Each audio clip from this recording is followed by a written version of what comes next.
guys, kembali lagi bersama saya Agus di Kolom Sinema. Seperti biasa, konten-konten Kolom Sinema adalah konten-konten yang membahas tentang film yang sedang trending atau film yang dirasa layak untuk ditonton dan juga dibahas. Kali ini kita masih bersama Pak Yana atau Pak Cakung. Kita akan membahas atau mereview atau membincangkan film yang lagi booming-boomingnya nih Pak, yang lagi hits-hitsnya, yang lagi berjaya-jayanya di perfilman Indonesia, yaitu film KKN di Desa Penari. Sebelum kita masuk ke filmnya, saya akan menceritakan sedikit latar belakang terkait bagaimana sebenarnya kemunculan film KKN di Desa Penari ini. Pada tahun 2019 muncul sebuah utas atau sebuah tweet di Twitter. Tweet tersebut berisi tentang cerita horor yang berjudul KKN di Desa Penari. Kemudian tweet ini sukses menggemparkan masyarakat media sosial, khususnya Twitter, dengan yang katanya ceritanya sungguh menarik, ceritanya sungguh sangat seram, kemudian ceritanya memiliki kompleksitas yang bisa diangkat menjadi film. Dan latar belakang ini yang kemudian dilirik oleh MD Pictures selaku rumah produksi untuk memutuskan memproduksi thread ini menjadi sebuah film.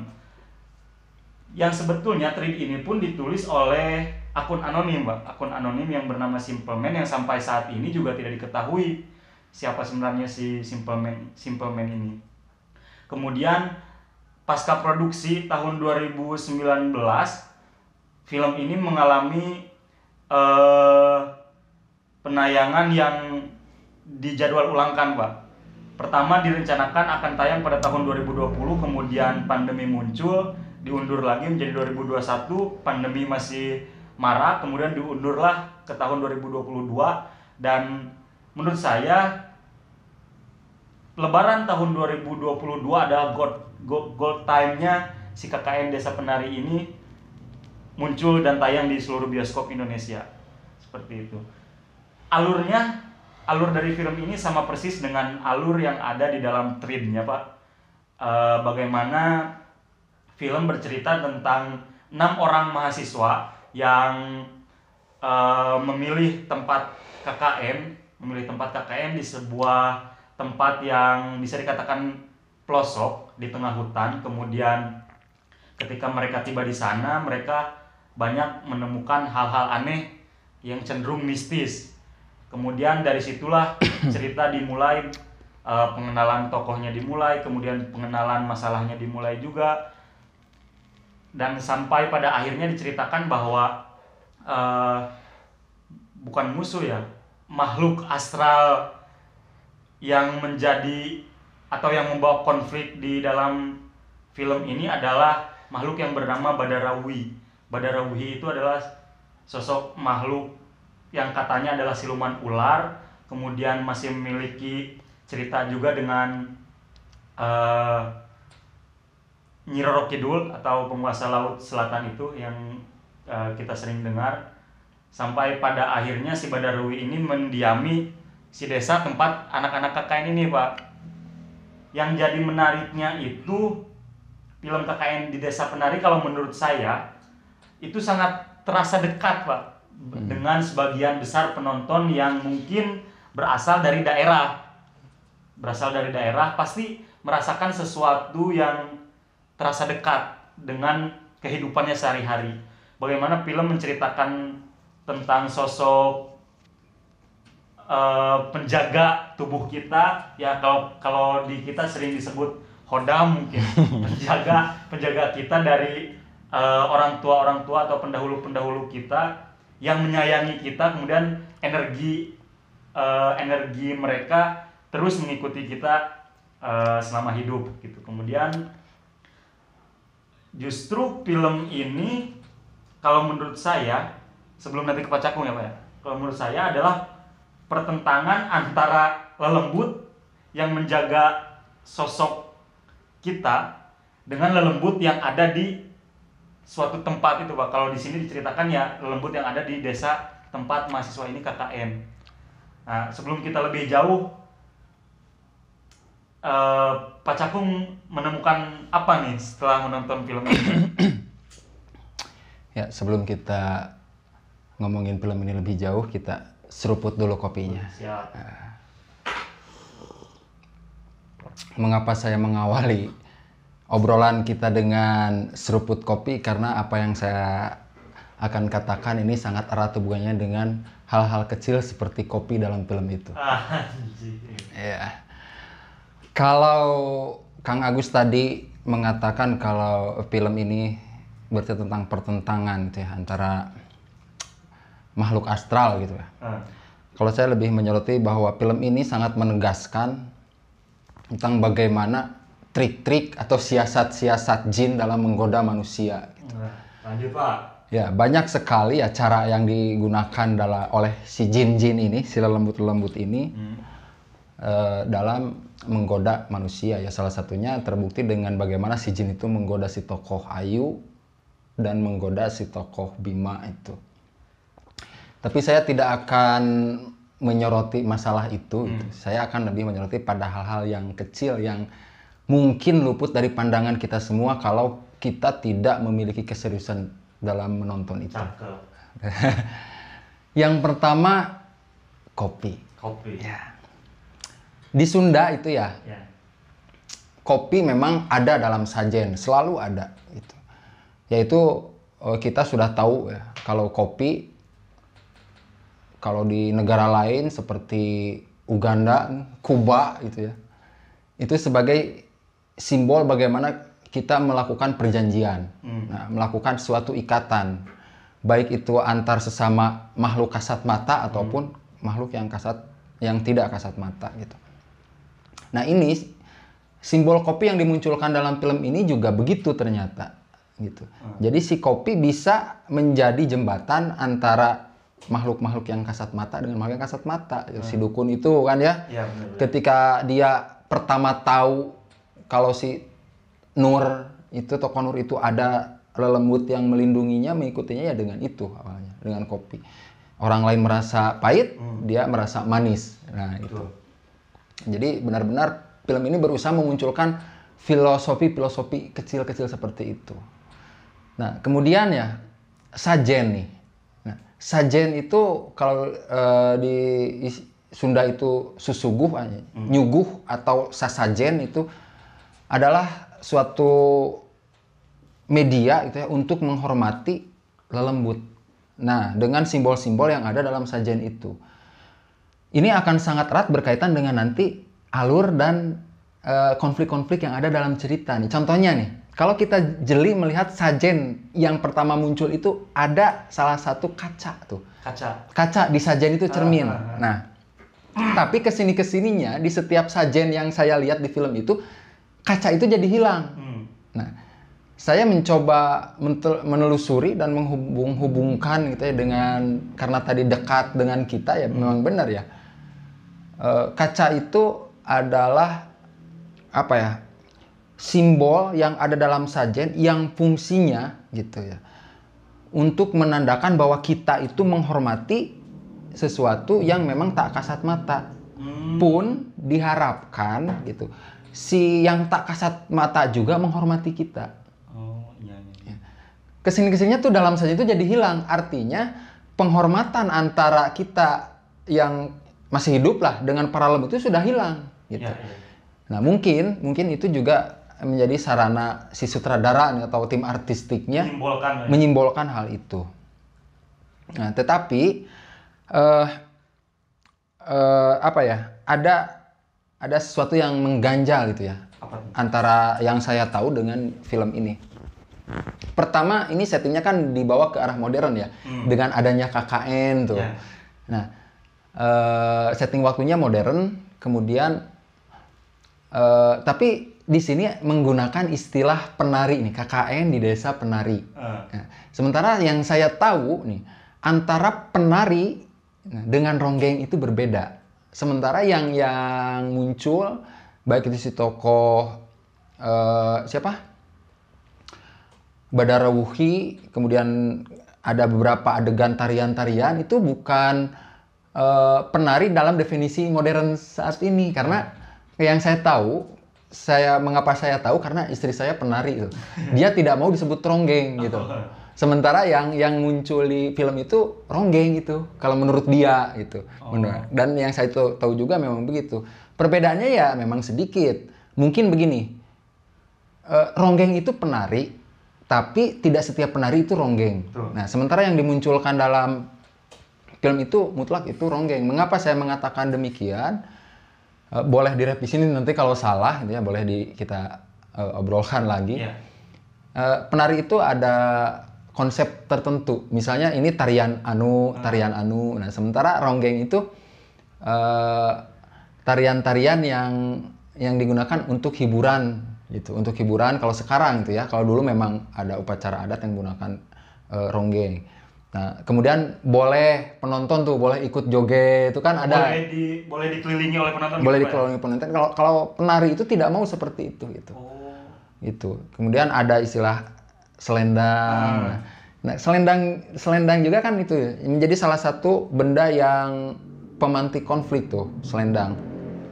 Nah, selendang yang digunakannya pun kalau misalnya, mohon maaf nih, kalau misalnya latarnya memang Jawa ya karena menggunakan bahasa itu, nah selendang yang digunakan kalau penari itu bukan begitu selendangnya. Kalau latarnya Jawa beda dengan beda film, gitu, beda. Itu katanya kalau selendang yang di Jawa itu ya, kalau settingnya Jawa ini ya, itu ada motif batik. Sementara ini yang saya polosan hijau, karena ada kaitannya dengan Ratu Pantai Selatan itu. Tapi mungkin ini juga siasat sutradara atau siasat tim artistik untuk mendekatkan imajinasi film ini dengan imajinasi kita sebagai penonton gitu. Ya banyak hal-hal kecil yang sangat mempengaruhi gitu. Imajinasi kita merasa lebih dekat dengan film itu gitu ya. Nah, itulah untuk sementara. Gimana Kang Gus nih? Nih kalau menurut saya justru hubungan antara film dengan treatnya tadi Pak, si cikal bakal dari film ini kan banyak kawan-kawan yang merasa ekspektasinya tidak sesuai Pak dengan treat yang mereka baca. Kalau menurut saya silahkan nikmati kedua karya ini tanpa mencampur adukan gitu Pak. Silahkan teman-teman atau khusus saya gitulah yang juga pernah membaca, saya menikmati treatnya, kemudian saat menonton juga saya simpan dulu nih imajinasi saya terkait si treat ini. Karena kan kalau treat ini kan ya full imajinasi saya gitu Pak, yang ada di otak saya gitu, yang ada di pikiran saya. Sementara kan kalau sudah jadi film itu sudah bentuknya sudah visual ya. Sudah terpatok gitu dengan apa yang diproduksi oleh sutradara, oleh tim tata busana, kemudian tim set, latar dan sebagainya gitu. Tapi saya menikmati kedua ini tanpa terganggu sedikit pun Pak. Entah itu perbedaan kejadian yang ada di antara treat dengan film ini pun sebenarnya antara film dengan treat ini tidak jauh berbeda Pak. Karena memang kalau menurut saya gitu, film ini full tempelan dari treatnya, memvisualisasikan apa yang ada di treat, dan imajinasi saya ya terpuaskan gitu dengan apa yang divisualisasikan oleh film ini. Adapun beberapa kejadian yang tidak dimasukkan di film itu mungkin hanya sebatas keputusan dari sutradara dan rumah produksi agar filmnya mungkin tidak terlalu melebar kemana-mana gitu. Banyak kawan-kawan yang bertanya, gimana nasib si Ayu dengan si Bima ini? Kan kalau di 3D itu diceritakan mereka dijemput setelah mereka tidak sadarkan diri, tinggal jasadnya gitu yang tidak sadar. Mereka dijemput oleh orang tua mereka untuk pulang. Sementara di film tidak digambarkan bagaimana proses mereka dijemput. Karena di dalam film pun kalau teman-teman bertanya bagaimana nasib mereka sebetulnya, di film sudah dijelaskan bahwa nasib si Bima ini menjadi budak dari si Badarawuhi, sementara kalau si Ayu jadi Dawuh selanjutnya. Dawuh itu di film diceritakan sebagai penari baru gitu, penari baru. Kemudian ini Pak yang katanya alurnya loncat-loncat, alurnya kok terlalu jauh gitu, benang merahnya terputus. Kalau menurut saya alur di film ini sama sekali nggak terputus gitu Pak. Hanya kita perlu sedikit keseriusan untuk menonton film ini. Karena memang dipadatkan kalau di film. Tapi secara keseluruhan sangat sangat rapi, sangat terstruktur gitu, bagaimana cerita pengenalan tokoh dimulai, kemudian pengenalan masalah konflik. Kalau menurut Pak Yana nih sebenarnya Pak, yang terlihat di awal film yang tadinya bakal berpotensi menjadi pembuat konflik itu siapa Pak kalau menurut Pak Yana? Nah ini ya sebelum ke situ ya, ini adalah kelebihan dan kekurangan ketika sebuah film diawali dengan taruhlah 3D itu adalah sebuah tulisan atau karya tulis lah gitu ya. Ini bisa menjadi sebuah kelebihan jika memang penonton merasa puas dengan proses penggarapan film ataupun bisa membunuh si cerita itu sendiri. Nah kalau saya menilai justru si penggarap film berhasil kalau menurut saya. Ya pertama dengan banyak komentar yang mengatakan kalau film ini terasa begitu dekat dengan kita ya karena memang dekat sekali dengan budaya-budaya kita, seperti kalau di Sunda itu ada jin ipri. Jin ipri itu ya jin yang menyerupai ular gitu dan sebagainya. Nah terkait pertanyaan Kang Agus tadi, mana nih yang berpotensi awalnya nih ketika nonton yang akan menjadi sumber konflik itu awalnya antara si Nur dengan sosok pelindungnya dengan penghuni desa itu. Dan penghuni desa itu adalah para penari tadi yang dikatakan sesuai dengan judulnya gitu. Ya tapi ternyata jauh lebih tajam daripada itu gitu. Nah itu awalnya. Terus sekait dengan yang tadi Kang Agus omongin tuh yang katanya alurnya meloncat-loncat tapi ternyata tidak. Ya ada salah satu yang disebut dengan kalau itu ya teknik pengaluran itu ya. Nah, teknik pengaluran itu ada teknik alur soal jawab dan ada alur spiral gitu. Nah, spiral ya alur soal jawab itu kan di awal-awal itu kan kita itu terus disuguhi dengan soal-soal atau pertanyaan-pertanyaan. Kenapa kok si Ayu kok mau-maunya gitu ya Tuesday dengan si Bima gitu ya. Kemudian kok mau-maunya si Bima Tuesday dengan si Ayu, atau kenapa si Bima tiba-tiba ada di tapak tilas itu. Jawabnya itu tidak langsung diberi jawaban di situ atau tidak diberi jawaban di awal-awal, tapi di pertengahan hanya sekilas-sekilas. Ternyata si Ayu pertama didatangi oleh si Badarauhi itu. Kemudian si Bima didatangi lewat mimpinya oleh. Jadi soal dan jawabnya itu tidak disertakan sekaligus. Yang itu mungkin yang menyebabkan banyak netizen itu ya atau para penonton yang mengatakan itu alurnya meloncat-loncat. Nah, tapi kalau kata Kang Agus tadi kita nontonnya lebih serius, butuh keseriusan, itu tidak akan membuat imajinasi kita meloncat-loncat. Justru sebaliknya, itu foreshadowing-nya itu akan lebih terasa gitu ya. Jadi, nah itulah salah satu kelebihan dari film ini adalah itu. Soal dan jawabnya membuat kita penasaran gitu.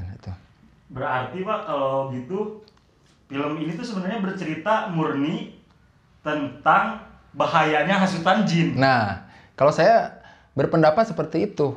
Ya. Kenapa Pak bisa berpendapat seperti itu? Ya, pendapat itu sebetulnya muncul ketika banyak komentar kalau jin itu marah gitu ya. Karena Tuesday-nya gitu atau pelanggaran yang dilakukan oleh si Bima dengan si Ayu itu. Tapi kalau kita lihat lebih teliti itu ya, Tuesday-nya itu yang di tapak tilas itu justru akibat dari hasutan si jin gitu. Jadi sebetulnya ini mutlak siasat si jin untuk menggoda manusia saja gitu. Karena ya kelakuan si Bima sama si Ayu itu akibat dari godaannya itu. Ya si Bima itu kan walaupun ya dikatakan jelek, padahal dia itu kan hero katakan. Kata Agus, karena dia sebetulnya menuruti perintah si Badarauhi itu karena dia ingin menyelamatkan temannya si Widya. Kemudian si Ayu gitu ya melakukan itu karena memang awalnya dasar cinta, kemudian melakukan perjanjian dengan si Badaruhi yang disimbolkan dengan selendang itu. Ya. Ya, filosofi selendang juga kan ya tuh alat pengikat, pelet, gitu ya. Buat penari itu kan begitu. Nah itu, jadi Iya, sebetulnya. Pak. Apa namanya? Justru saya kagum dengan si tokoh Bima ini. Kagumnya, ya sebenarnya dia sosok apa namanya? Sosok pelindung sejati itu kalau menurut saya dia rela mengorbankan apa ya, bahkan rela mengorbankan nyawanya karena di mimpi kan dia melihat si Widya dililit ular gitu. Terus oleh si Badarawinya kan mulai itu masuk. Kalau kamu mau menyelamatkan temanmu, ambillah apa tuh Pak namanya? Kalau di Sunda itu apa ya? Kilat bahu itu yang ada di bahu itu ya. Gelang lah Ya, mungkin. gelang lah, tapi gelang yang dipakai di bahu itu. Kalau gelang di sini, kalau di bahu itu kelat bahu namanya kalau di Sunda itu. Disuruh ngambil gelang di tapak tilasnya ya. Baru hari besoknya dia beneran tuh dia datang ke tapak tilasnya ngambil gelang buat menyelamatkan si Widya ini. Itu kalau menurut saya sosok hero sesungguhnya tuh si Bima ya, terlepas dia akhirnya terpengaruhi. Benar kata Pak Yana tadi kalau ini tuh film bukan masalah tata krama dan sebagainya, justru film tentang bahayanya si hasutan jin ini ya Pak. Iya, itu. Terus ini Pak yang menarik lagi tuh tentang kalau menurut Bapak nih ya, kenapa sih film ini sampai bisa booming gitu Pak di Indonesia sekarang? Dalam waktu belum 1 bulan tayang di bioskop sudah 6 juta lebih Pak yang nonton. Ya. Ya, kalau saya lebih sepakat ke yang Kang Agus katakan di awal gitu. Jadi bahwa film ini terasa begitu dekat dengan kita. Selain ya teknik-teknik promosi yang dilakukan oleh tim produksi gitu ya.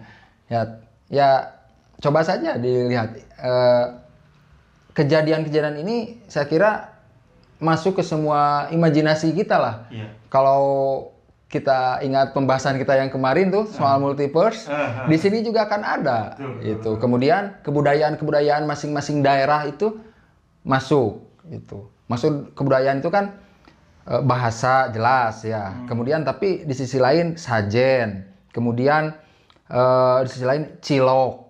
Jangan salah aja. Betul. Cilok itu ya, makanan yang universal di Indonesia gitu. Sangat akrab lah dengan mahasiswa ya. Apalagi dengan mahasiswa, apalagi nih KKN. Ya, apa sih fakta-fakta KKN itu muncul di sana gitu kan yang ya, Kang Gus kan? Kang Gus ya yang baru-baru ini lulus kuliah pasti tahu lah rasanya KKN. Kalau saya udah terlalu lama. Nah, itulah yang membuat film ini terasa begitu dekat. Selain unsur-unsur horornya, unsur-unsur kebudayaannya juga ya unsur-unsur kecil seperti tadi cilok dan KKN dan fakta-fakta KKN ya itulah kira-kira. Tapi ada fakta lain juga nih Pak, kenapa si film ini bisa segitu boomingnya? Kalau saya kemarin coba cari data jumlah mahasiswa yang aktif di Indonesia. Ini menurut Badan Pusat Statistik, mahasiswa yang sekarang aktif di Indonesia itu berjumlah 8 juta orang lebih yang aktif. Dengan kisaran umur 17 sampai 21 tahun ke atas. Dan yang paling banyak itu sekitar 80% umur 20 tahun. Nah kemudian dilihat lagi dari sisi penonton terbanyak bioskop. Itu ternyata yang banyak berbanding lurus Pak dengan si data 20 tahun yang tadi nih.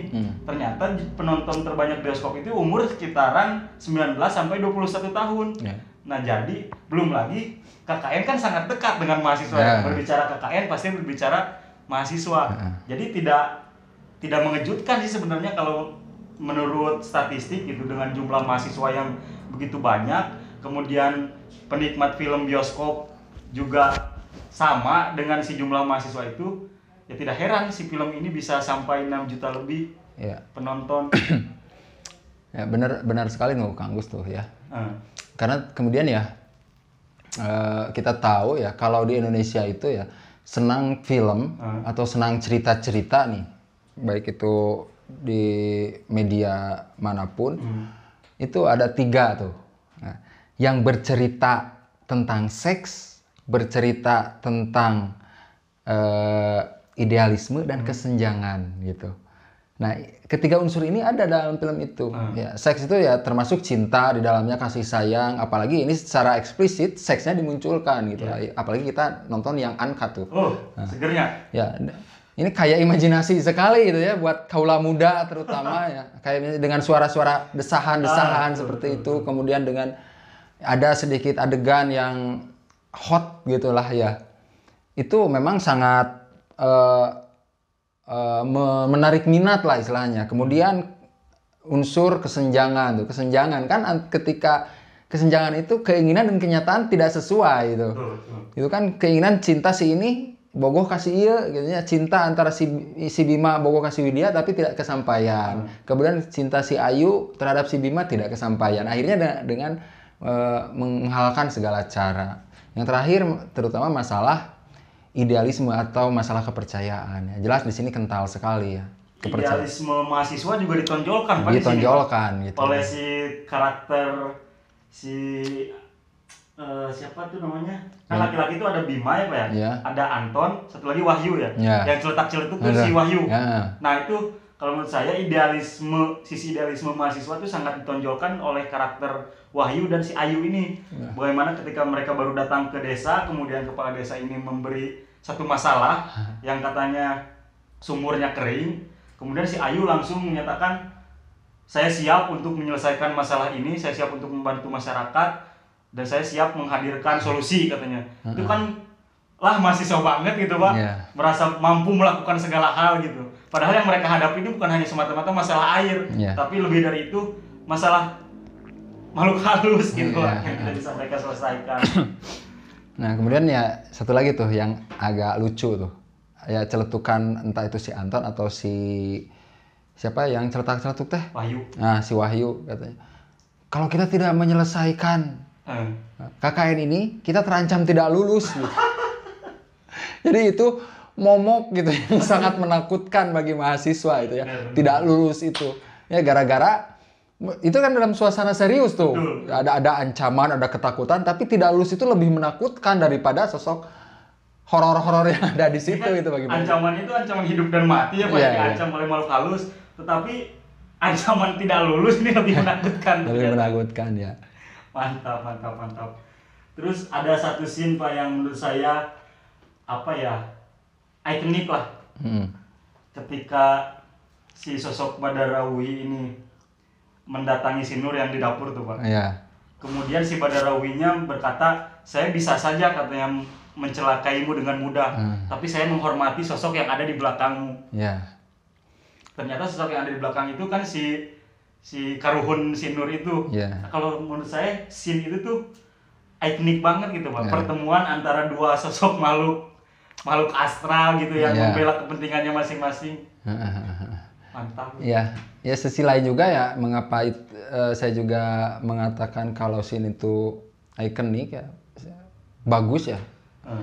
Ya karena itu menyimbolkan bahwa ternyata saling menghormati itu bukan hanya antar sesama manusia, tetapi sesama lelembut pun ternyata ada kaidah itu, kaidah hormat menghormati dan toleransi itu. Gitu ya.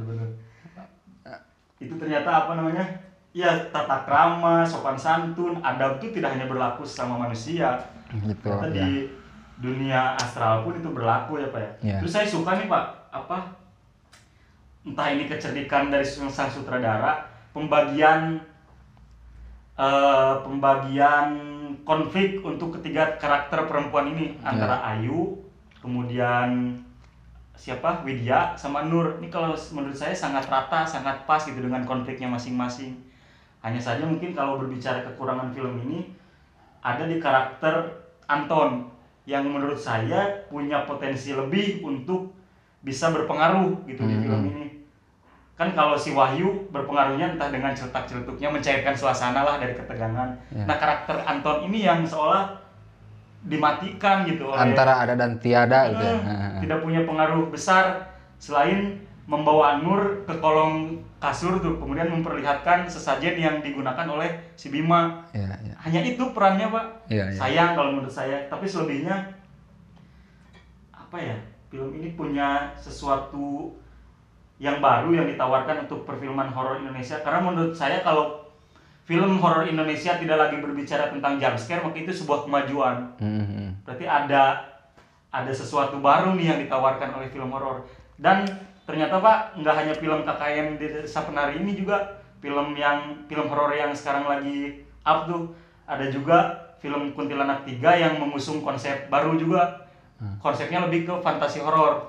Kemudian ada film Ivana dari novel juga tuh Pak, dari novel Isyana Sarasvati, mengusung konsep thriller horor. Nah ini kayaknya bisa juga Pak kita tonton dan kita review nanti. Kita buat tunggu saja. Kita buat perbandingan 3 film ini. Ada lagi Pak? Saya kira cukup ya.